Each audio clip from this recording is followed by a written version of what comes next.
Welcome to the John Campea Podcast, episode 10 for Monday, March the 28th, 2016. This episode of the John Campea Podcast is sponsored by GeekFeed.com. Stuff your geek hole.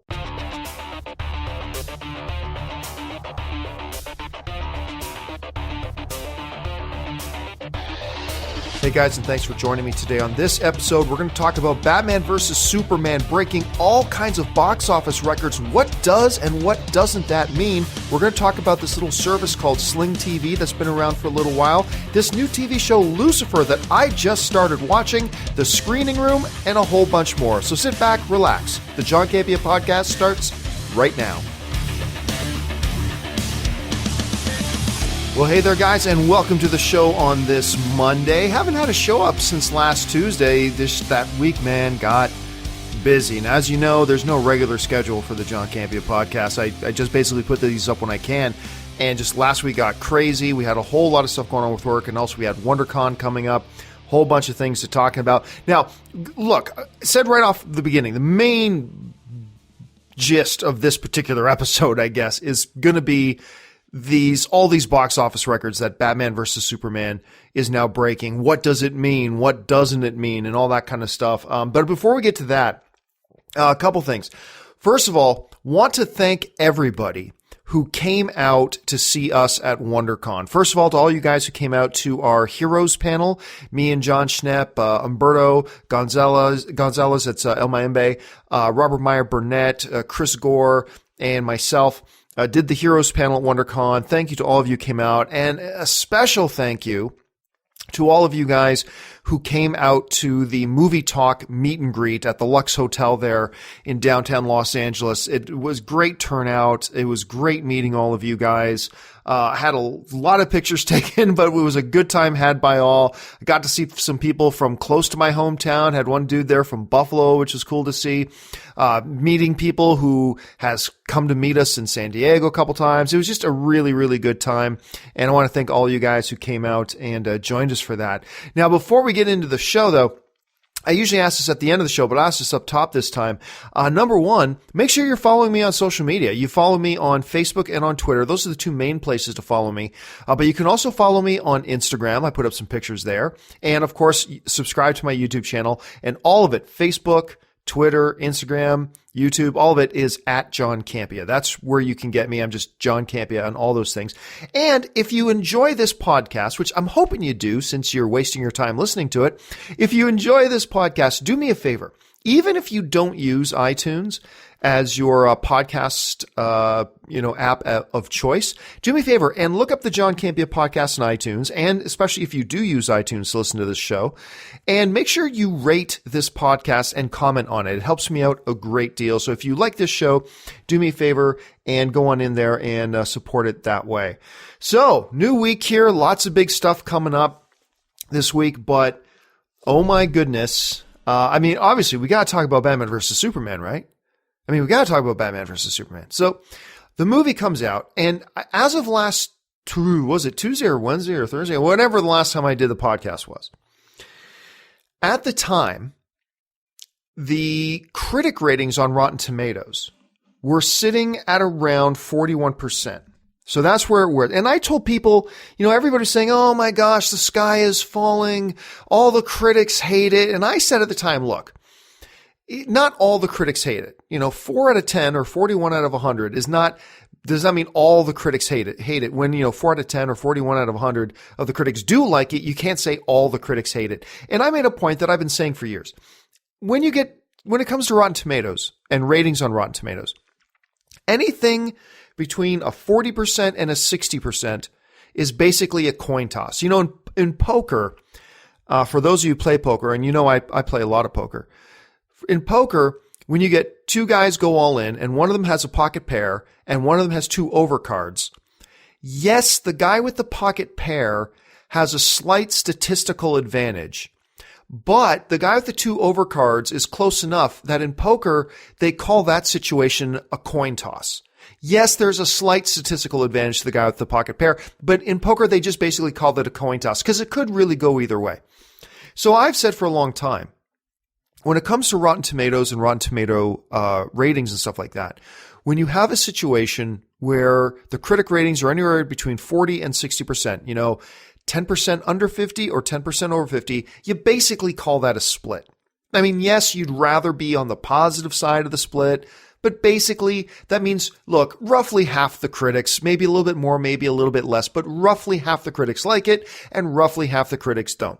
In the case of 41%, that's 9% under 50. That means slightly less than half, but still, I've always said between 40 and 60%, you basically call a split. Well, the situation's changed because while at the time it was totally accurate and totally true to say right now the critics are basically split, that's no longer the case because as more and more of the reviews came in, the critic rating for Batman v Superman started to drop more.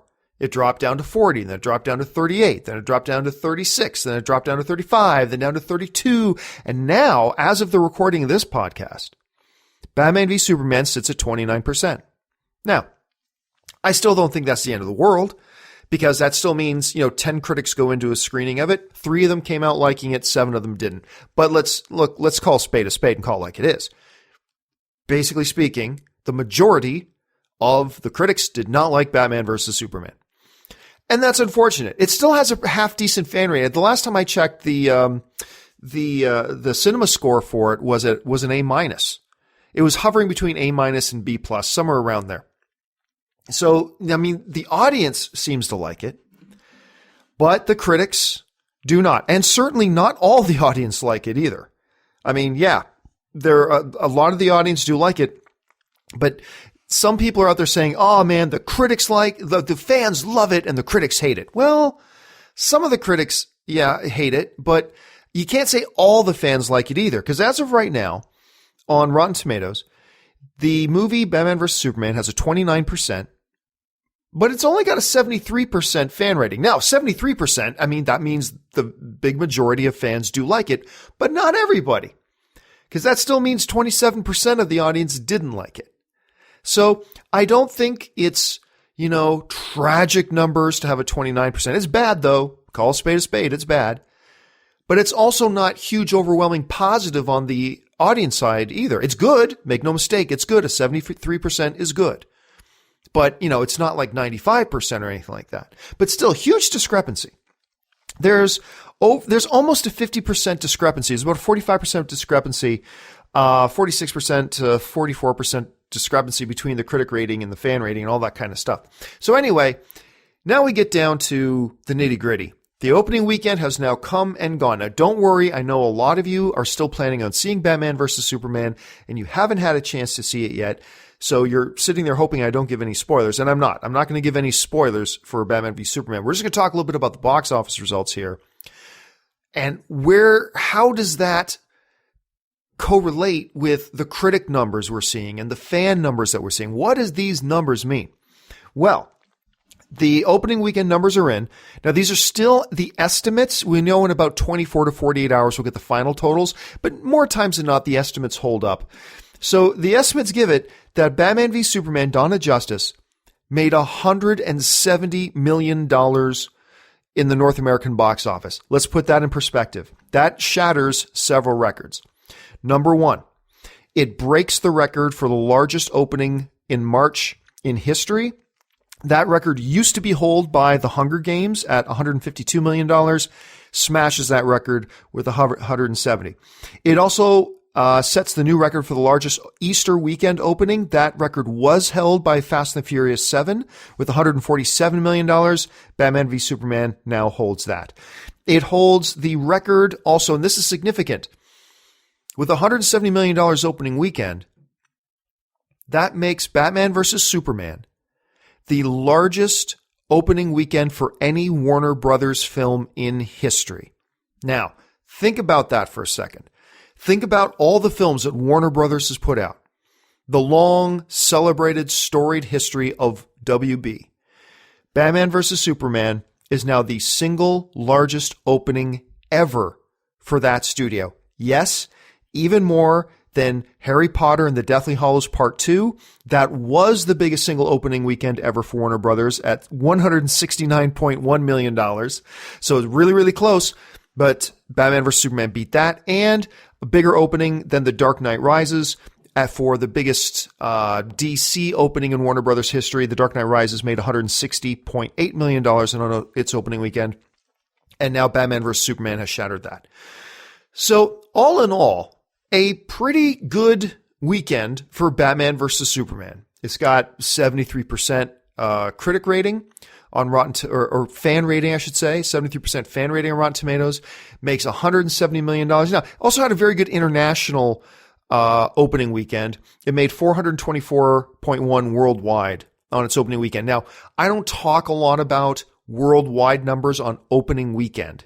Why? Because not all movies open in the same number of countries on opening weekend. A lot of movies, like Disney, will roll out their films across different markets at different times. So you can't, it's apples and oranges. It's not a fair comparison. So while you hear that Batman vs. Superman made $424.1 million worldwide on its opening weekend, that's a good number. That's a very, very good number. Very good number. But don't read too much into it, because it's not a level playing field, because different movies roll out at different times and over different weekends. So I just like to stick to the domestic. And on the domestic, $170 million breaks all kinds of records. Now, some people are now saying, well, there you go. Despite the fact that there are a lot of critical responses to Batman v Superman. And here's something interesting, by the way. With a 29% rating on Rotten Tomatoes, okay, get this.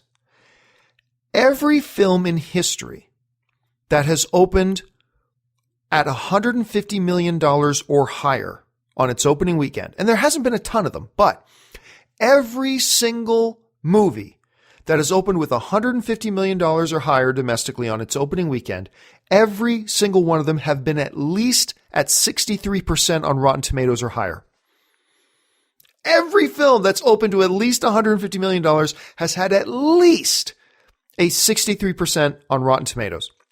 Batman v Superman comes in way under that at 29%. So Batman v Superman becomes the first film ever under 63% on Rotten Tomatoes to debut at over $150 million, I should say. That is pretty freaking crazy. So that's a pretty interesting number too. But what some people have now been saying is that, well, there you go. See, what the critics say don't matter. It's funny how often I hear people say that what the critics say don't matter. And yes, it really, really does. No matter how many times you say it, no matter how many times you repeat it, no matter how many times you tweet it and retweet it and say what the critics think doesn't matter. Yeah, it does. Now, some people have been saying, well, John, look, Batman vs. Superman just broke all these records. It made $170 million opening weekend.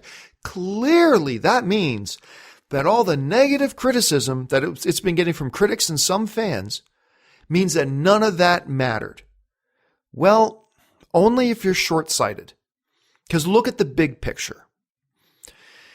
If you don't believe that Batman versus Superman wouldn't have made $200 million opening weekend had all the early reviews been huge, glowing, raving praise for the movie. Now, think about that. Go back a week from today. If a week ago, all the reviews and the critics were just raving about Batman versus Superman, if that had been the case, if you don't think Batman versus Superman would have made $200 million this weekend, you're naive. You're completely naive. It absolutely would have. Look, I just on my own Twitter feed, man, I had so many people when all those reviews started to come out about Batman versus Superman. This is before I put my own review up, but when all these reviews started coming out about Batman versus Superman, I had so many people in my own Twitter feed.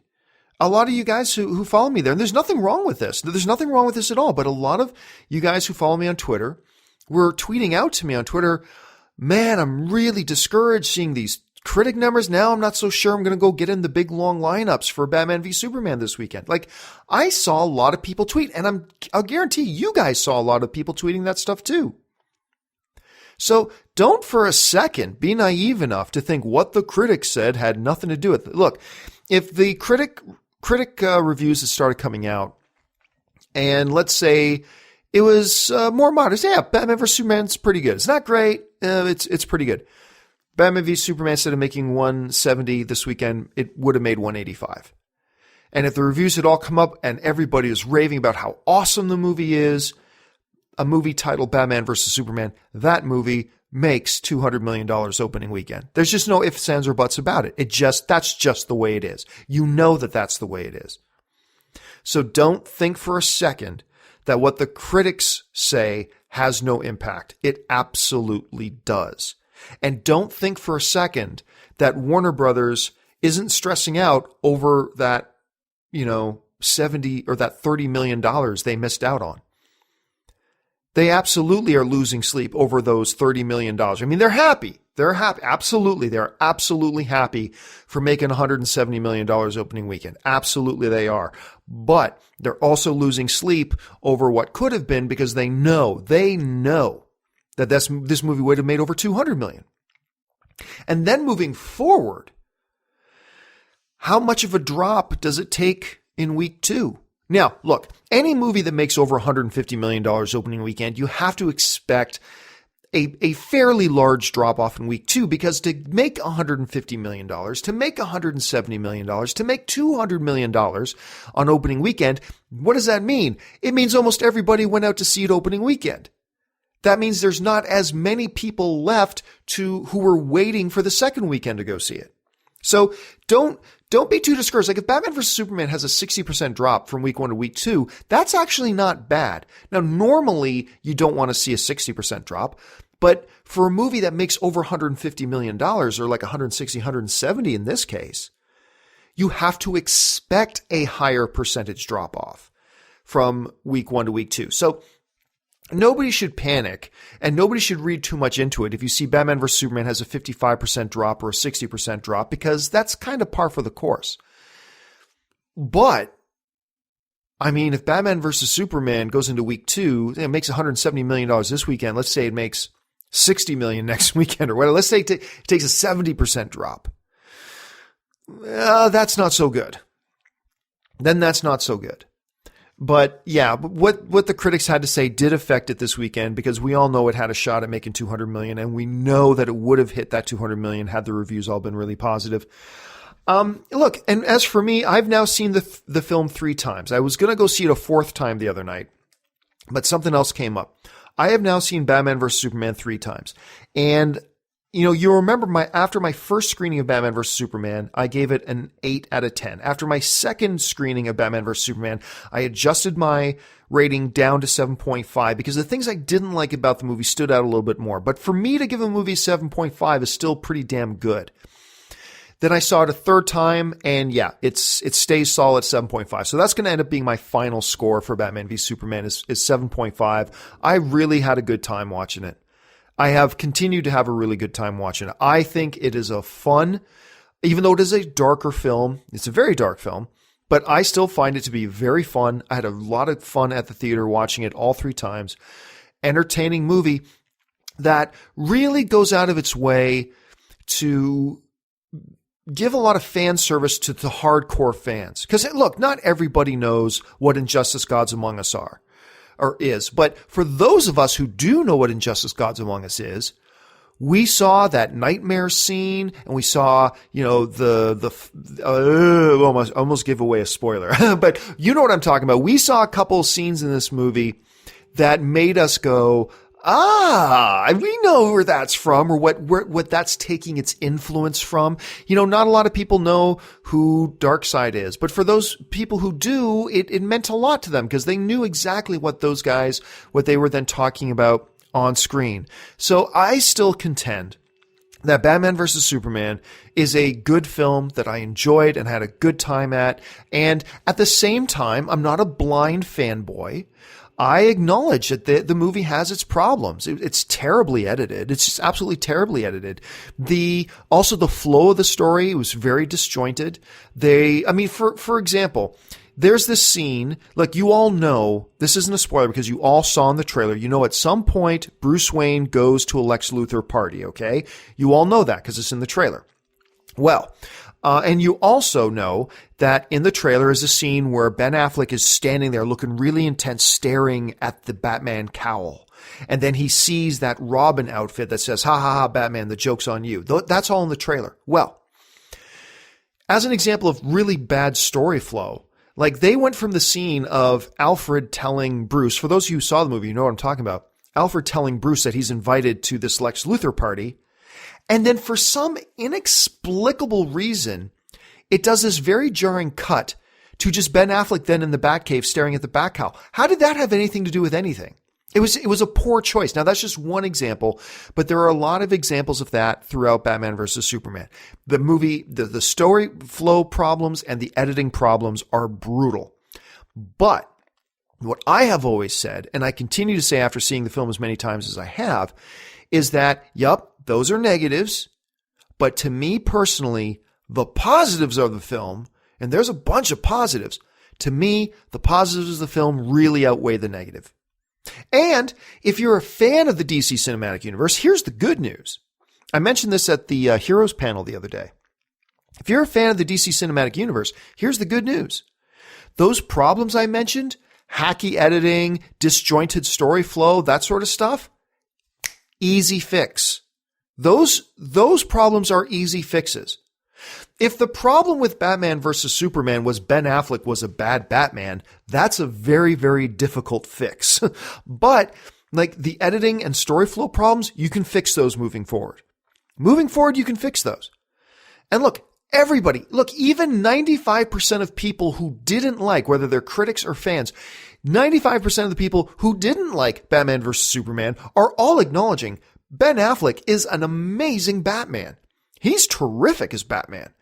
The fight between Batman and Superman, to me, fantastic. The fight with Doomsday at the end, to me, fantastic. All the scenes between Alfred and Bruce, to me, fantastic. Perry White was terrific in this. I mean, just to me, look, I fully acknowledge the weaknesses of the film. I'll agree with almost everybody about the weaknesses of the film. Just to me, personally, I found that the good really outweighed the bad. And so I have a lot of hope for this franchise. Now, I don't know if I'm supposed to be announcing this yet or not. I might not be, but if I'm not, whatever.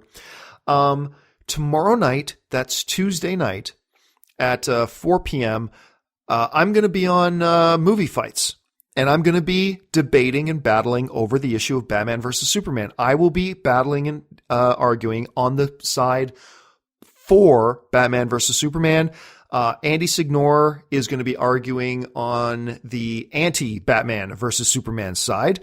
I don't know who the judge is, and I know we're each going to have a partner as well.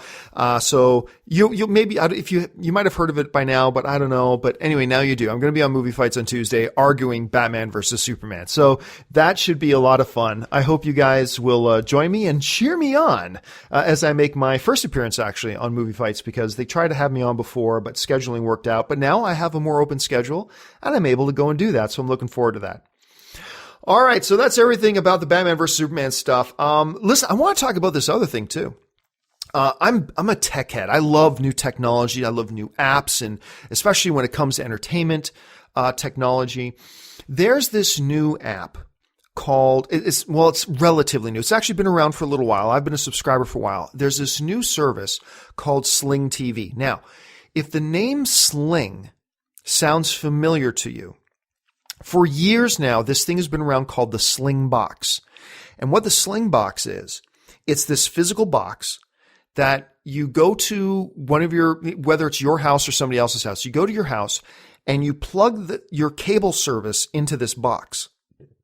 Now, why would you plug your cable service into this box? Well, because what then that box does, you connect that box then to your internet service at home. And then what you're able to do is when you're on the road, when you're out of town or out of the country or whatever, you can open up the Sling app on your tablet or phone or computer, and you can watch and control your home cable service from wherever you are. So what I've been able to do is plug the Sling box into, my cable service at home. And this is what I've been able to do in the past. You can plug your cable service into your Sling box at home and then connect your internet to it. And then when I'm off in Vegas or something like that, I can open up the Sling app on my tablet and I can see my home cable service. I can even go into the DVR. I can control it. I can change the channels. I can record shows. I can watch recorded shows. It's as if you were in your own living room. It's a terrific service.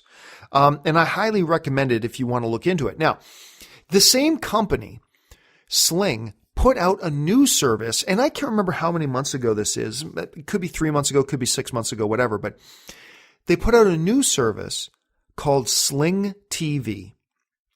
And this is really cool for somebody like me who's a cable cutter, because I got rid of cable years ago. I don't have cable anymore. As long as I got my Roku box or my Apple TV or my Amazon Fire, whatever, I've got several of all of them. My Chromecast, I've got them all because I'm a tech head and I love my entertainment. So as long as I got my Roku with Netflix on it, with YouTube on it, with Hulu on it, with Amazon Prime on it, and then 1,000 other channels you can get on your Roku, I'm good. So I've been a cable cutter for a long time. But now comes along this thing called Sling TV. And Sling TV works with your Roku. It works with your tablet. It works with your Apple TV or whatever. And it's an app that goes on your Roku or on your tablet or whatever. And what it is Sling now somehow worked out a deal with like 20 to 30 television stations that now stream their stations live over this Sling TV app. So channels like HGTV, look, I got to admit, my wife and I, we are huge into the Property Brothers and Fixer Uppers and property flipping and all these, and House Hunters International. We love HGTV. We really do. And the Food Network is on there. We're also really into the Food Network. For whatever reason, we love watching, diners, drive-ins, and dives and whatever else is on the Food Network. We love that too.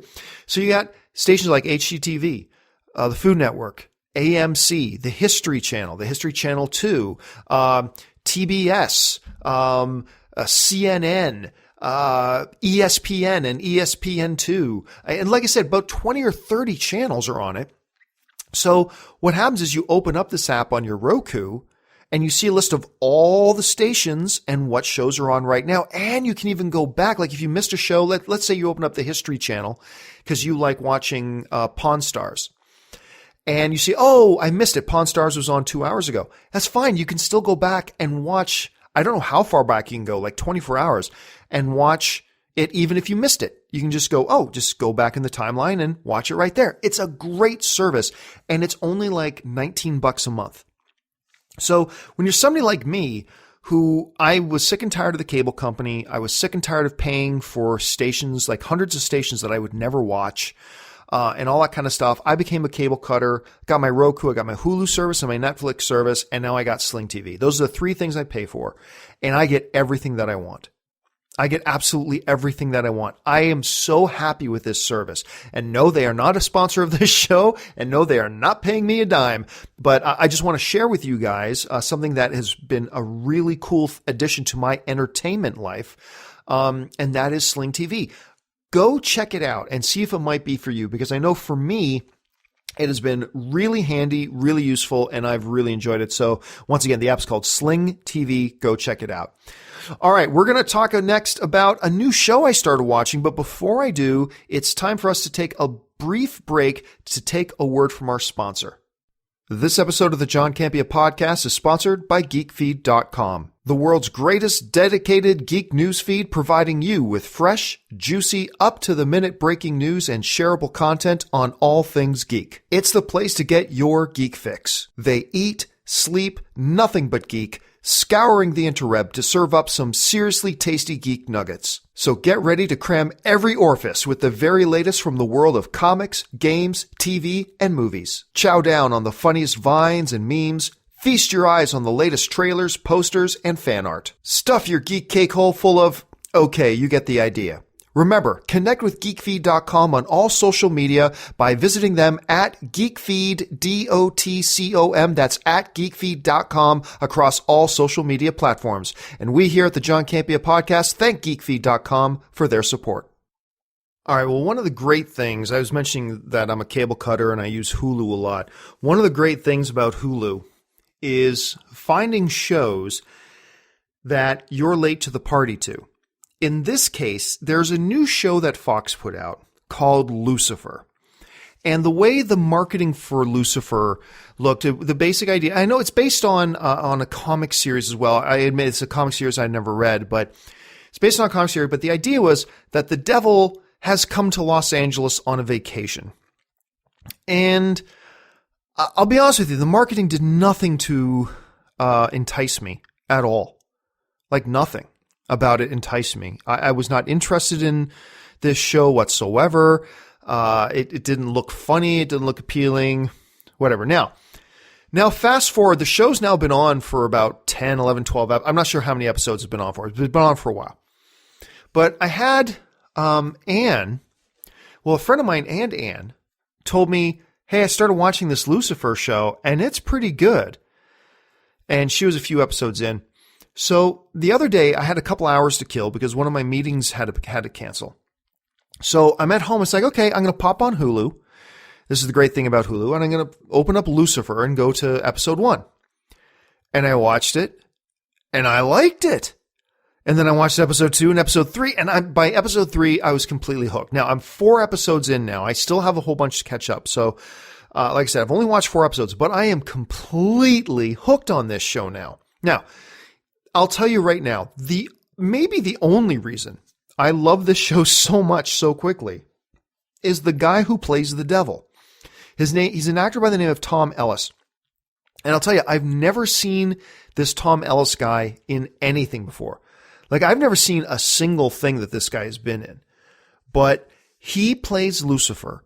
And I'm telling you, he carries this show and drives this show by his sheer screen presence and charisma and just his charismatic style and swagger and nature. He is magnetic to watch.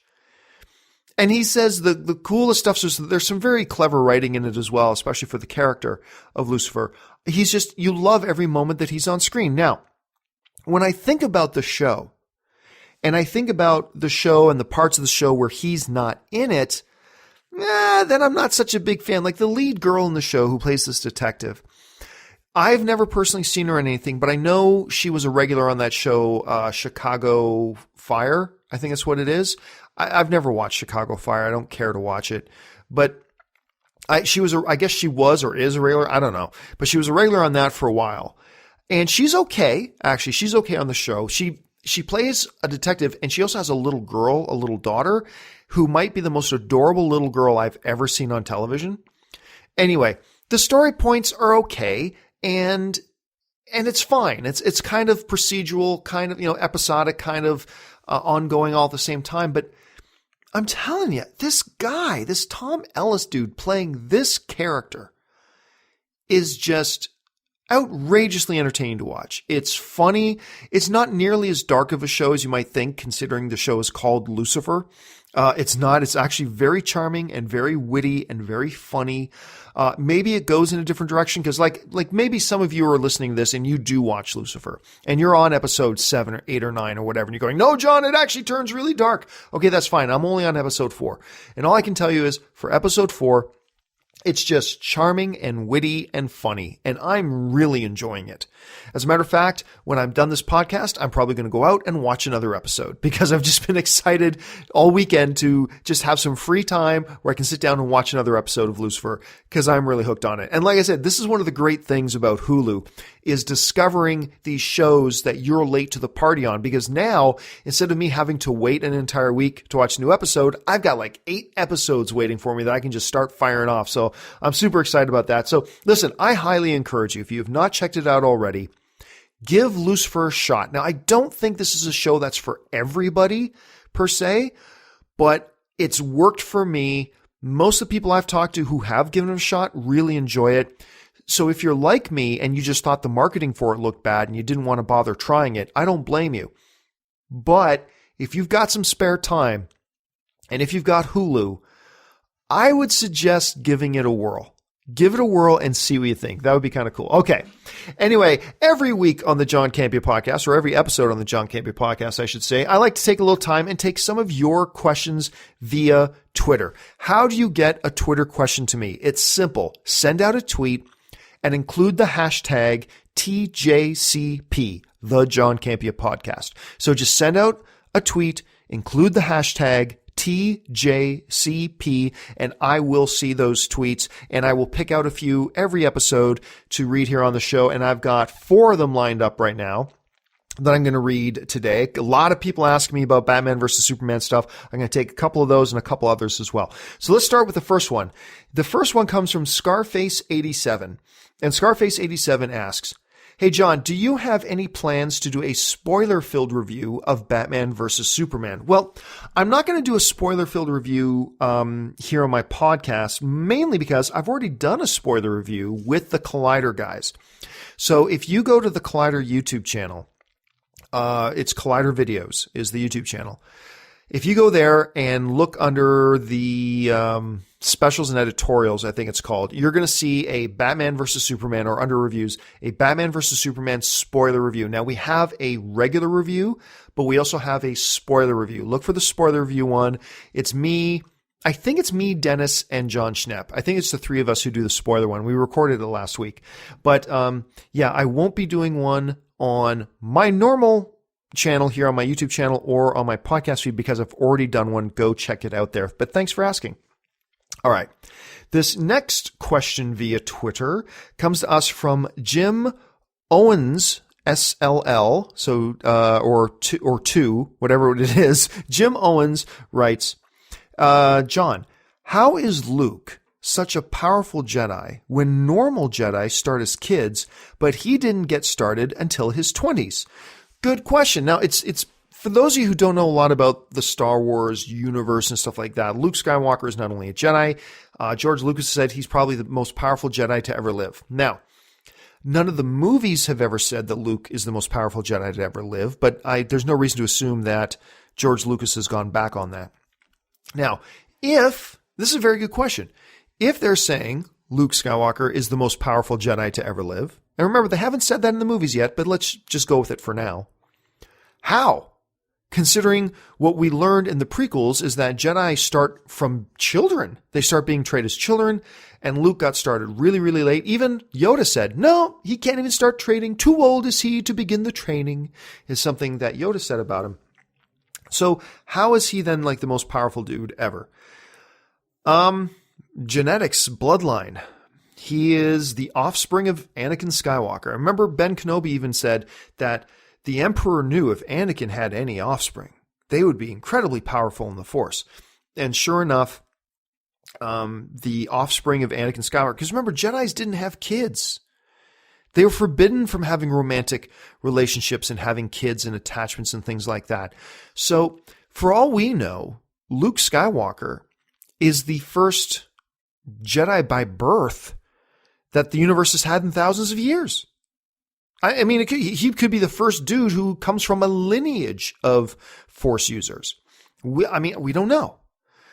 So the fact that he is, from our understanding, is that he was the lineage of a very, very powerful Force user in Anakin Skywalker, and that he is now himself this powerful, that kind of becomes his bloodlines. Bloodlines becomes the answer to how is Luke the most powerful Jedi ever. Because yes, even though he did not start training as a child, he was born with it. He was just born with it and then fostered it. Now, it will be interesting as we get into Star Wars Episode 8 to see how powerful he has become.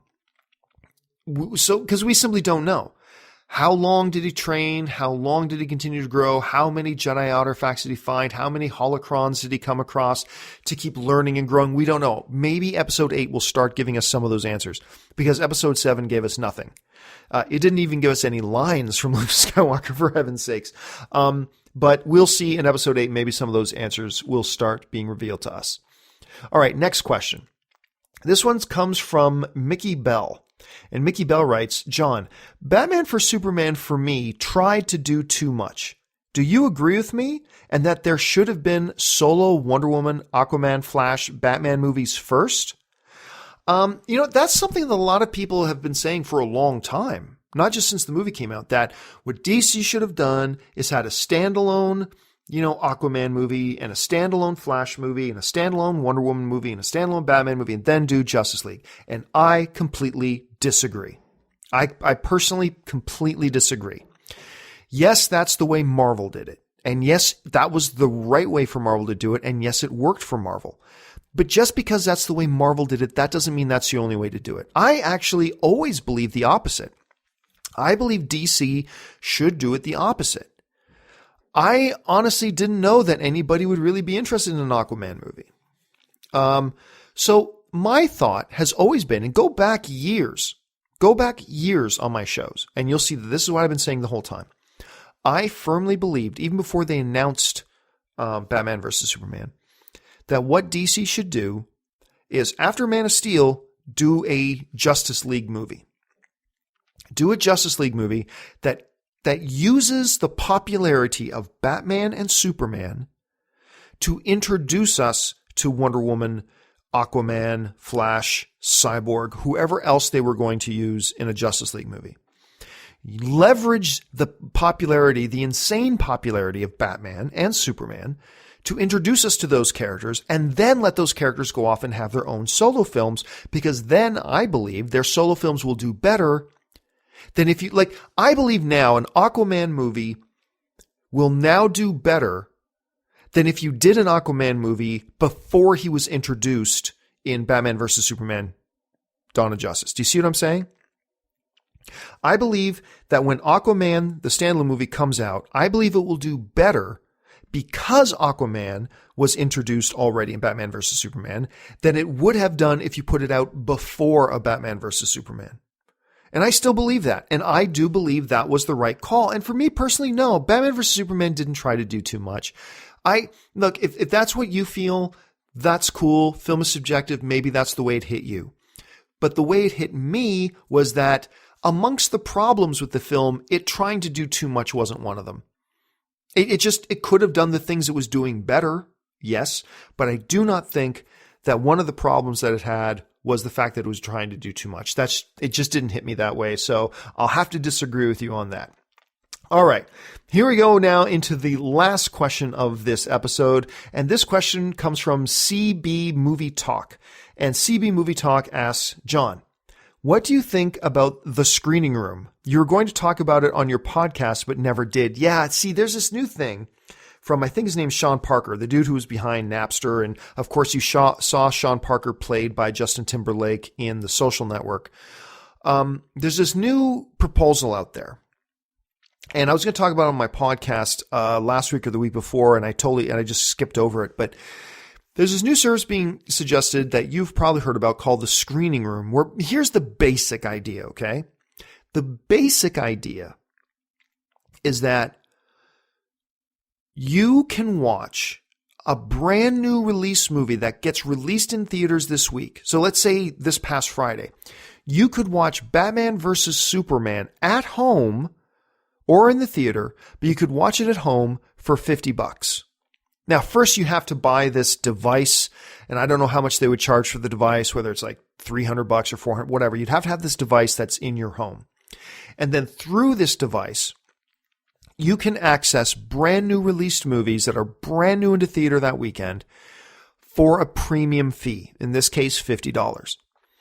Now, some directors are coming out and saying they like the idea. A lot of directors are coming out and saying they hate the idea. And I got to tell you, for me personally, I think it's a really bad idea. I think it's a really, really bad idea that has its roots in a good thought, but this isn't the way to do it. Look, I am one of these guys that I completely believe, and once again, I don't work for AMC Theaters anymore. I know I did for a long time, but you can go back and listen to my podcasts and my shows and all the stuff I did long before I ever worked for AMC Theaters, okay? Go and check it out if you don't believe me. But I have been saying for decades that nothing beats the in-theater experience. Nothing beats it.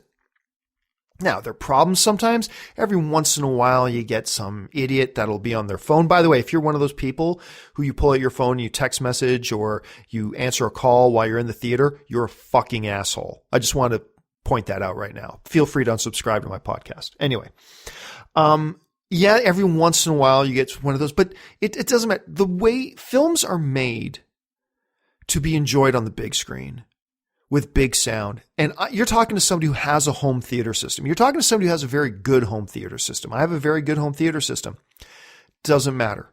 Nothing beats the true big screen, the true big sound, and the experience of watching a movie like Batman versus Superman, for example, in a theater with hundreds of other people.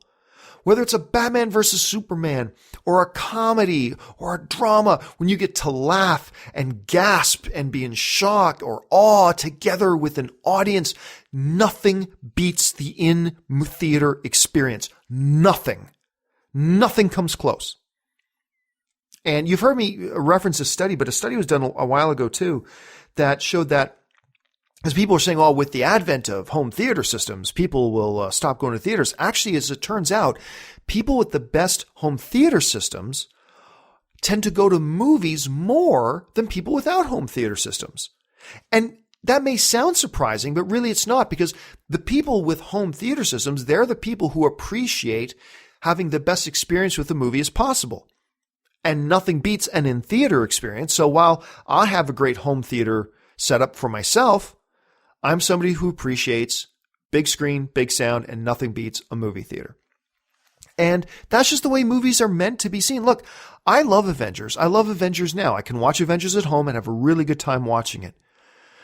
But never have I enjoyed the Avengers as much as when I got to watch it in a movie theater on the biggest possible screen with the biggest possible sound and a big audience cheering and laughing along with me. I've seen Avengers, the first Avengers film, dozens of times. Most of them at home. And I enjoy watching it at home on my big screen and my great sound system and all that. I do. I enjoy it very, very much. But never have I enjoyed it as much as I enjoyed watching it in the movie theater. I've seen 40-Year-Old Virgin maybe 100 times by now. It's my all-time favorite comedy. 40-Year-Old Virgin and Noises Off will often jump and switch places as my number one and my number two all-time favorite comedies. Today, 40-Year-Old Virgin is my number one, and Noises Off is my number two. I must have seen it 100 times, and I enjoy it every time I watch it. But never have I enjoyed the 40-Year-Old Virgin as much as I enjoyed it when I watched it in that movie theater with 300 other people, strangers, laughing along with me. It's just the best. It's the absolute best. And as a financial model, I just don't think Sean Parker's The Screening Room idea works. I just do not think it works at all. The movie industry as it is cannot exist without the theater, without the exhibitors. That is where a movie makes the vast majority of its money. That's where they make the vast majority of their income. And a movie that has a theatrical release will do better on home video if it had a theatrical release. And that's why a lot of movies will just put out a film in theaters. A lot of studios will sometimes put a film out in theaters just so they can have decent home video rental or purchases, because they know the movies that have theatrical releases do better on home video than the ones that don't. So yeah, there are a lot of exciting new paradigms happening now, like with Amazon and Netflix producing original content now. That's exciting because it means that there are some movies now that weren't going to get produced, that maybe deserve to get produced, and now they have a new home. And maybe it never would have been made and never would have had a shot to have a theatrical release, but now they can. And I think that's exciting. I think it opens the doors for a lot of different things. But I don't think that this day and date release idea where you release it to home video the same day you put it in theaters for a $50 charge, I don't think that's the answer. Now, I know I got a number of friends of mine who really hate the idea. I've got a number of friends of mine who really like the idea. And I'd be really curious to know what you think about it. To me, I think it just damages the movie industry as a whole. I think it damages the movie industry as a whole and will lead us down a very dark path. I don't like using slippery slope arguments. I really don't. But this is one of those instances where I think it will start something that once you start down that rabbit hole, you can't turn around and go back. You can't plug this one. And this isn't new technology either. Like, this isn't about being afraid of new technology. New technology is great, but new technology that's applied in the right way and being leveraged the right way, that's the important thing. And being able to stream movies to home, that's not new technology. This has been around for 8 years or longer. But I just don't think it's a good idea. I think it'll be bad for the movie industry in the long run, which ultimately means in the long run, it's also bad for film fans. So, myself, I don't like the idea. Anyway, I would love to know what your opinion is. Maybe you think it's a terrific idea and you think it would be great for that to happen. I want to hear your thoughts. Make sure you guys tweet to me, send me your thoughts and everything on this show, and on this topic and any other topics we covered on this today's episode. Again, thank you so much for joining me. Make sure you're following me on my social media channels on Twitter and on Facebook at John Campea. Once again, make sure you open up iTunes and help me out by commenting and rating this podcast, the John Campea Podcast, in iTunes. That would be awesome for me. So again, and don't forget, tomorrow, find me on Screen Junkies and cheer me on as I argue for Batman versus Superman. All right, guys, that'll do it for me for this episode of the John Campea Podcast. Thanks so much for joining me, and until next time, bye-bye.